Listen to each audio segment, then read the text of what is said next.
Dans le cadre de la lutte contre le terrorisme, les chefs d'État du Burkina Faso, du Mali et du Niger ont signé le samedi 16 septembre courant à Ouagadougou la charte du Liptako Gourma instituant l'Alliance des États du Sahel. Le but de cette alliance est d'établir une architecture de défense collective et d'assistance mutuelle au profit des populations des trois pays. La charte prévoit que toute atteinte à la souveraineté, à l'intégrité d'un territoire, d'une ou plusieurs parties contractantes, sera considérée comme une agression contre les autres parties et engagera un devoir d'assistance et de secours de toutes les parties de manière individuelle ou collective, y compris l'emploi de la force armée pour rétablir et assurer la sécurité au sein de l'espace couvert par l'Alliance.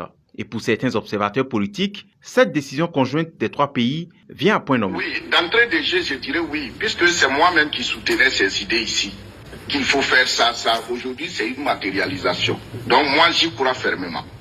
Et en termes de financement, moi, je pense que ça, c'est aussi stratégique. Parce que même l'Union européenne, la CEDEAO, sont financées par l'extérieur. Ce qui fait que ces institutions ne sont pas indépendantes. Vous voyez, en moins d'un an, regardez où le Burkina est parti.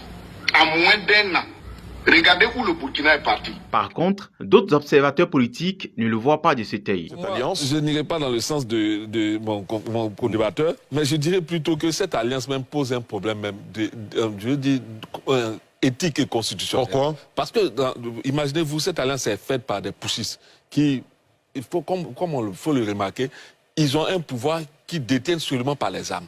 Aujourd'hui, je pense que si on arrivait à un régime démocratique, un régime élu, cette alliance peut se faire et puis avancer mieux qu'avec ceux-là. Parce qu'ils sont là, aucun parti d'opposition ne conteste leur toute-puissance et ils posent des actes qui vont s'éterniser. La région du Liptako Gourma, frontalière du Mali, du Burkina Faso et du Niger, a été ravagée par le djihadisme au cours des dernières années. Des milliers de civils et de militaires y ont trouvé la mort. Boama TV, l'autre télé, by Pro Org.